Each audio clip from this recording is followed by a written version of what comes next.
जय गुरु जी। संगत जी, बहुत बहुत शुक्राना गुरु जी। मैं आज आपको जो सत्संग सुना रही हूँ उसका नाम है गुरु जी ने मेरा भाग्य पुनः लिखा। ये सत्संग चंडीगढ़ की श्रीमती सुखी आंटी का है। इन आंटी को गुरु जी ने नव जीवन प्रदान किया था और उन्हीं के शब्दों में उनका सत्संग मैं आपको सुना रही हूँ। वह लिखती हैं, हो जाए यदि पृथ्वी कागज और सब वृक्ष मेरी लेखनी, सात सागर हों स्याही, लिख नहीं पाऊँ फिर भी गुरुजी स्तुति आपकी। मैं गुरुजी से 1995 में जालंधर में मिली। संगरूर निवासी सरदार सुदर्शन सिंह ने मुझे अपना आदर प्रकट करने के लिए गुरुजी के पास भेजा था। उन्होंने कहा था कि गुरुजी इस पृथ्वी पर एकमात्र गुरु हैं जो नियति को बदलकर उसे पुनः लिख सकते हैं।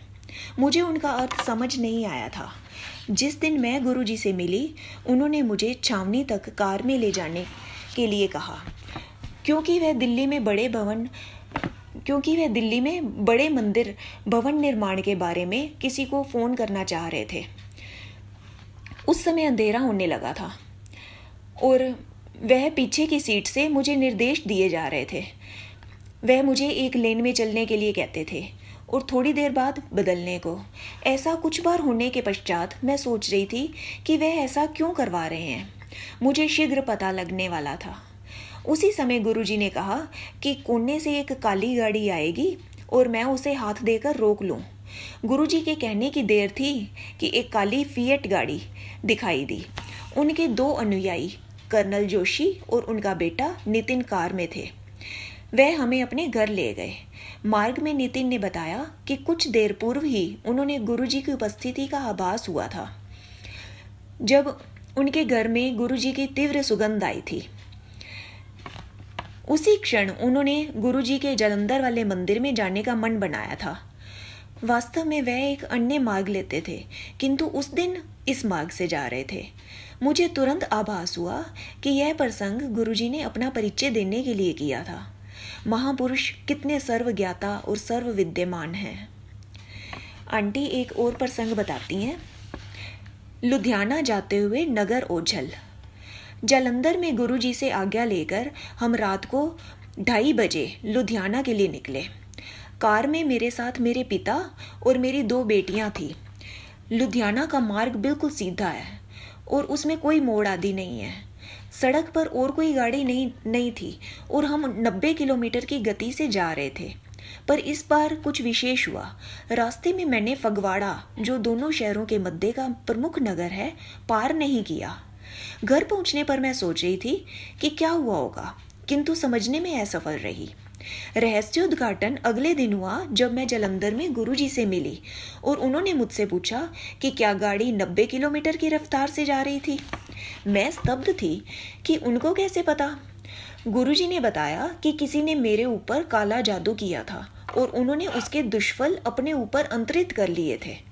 गुरुजी ने रक्त की उल्टी भी करी थी। उन्होंने अपने टखने पर एक काला चिन्ह भी दिखाया जो कई मास तक बना रहा। उस समय मुझे भाग्य पुनः लिखने का अर्थ समझ में आया। गुरुजी ने बताया कि मैं अपने कष्टों के शिखर पर थी और यदि वह काला जादू हो जाता तो मैं 45 वर्ष की आयु से अधिक जीवित नहीं रहती। गुरुजी से उस भेंट के पश्चात मेरा मुख, जो काला हो गया था, काले जादू का मुख्य चिन्ह, अपने स्वाभाविक रंग में आने लगा। मैंने कोई 14 किलो वजन खोया था।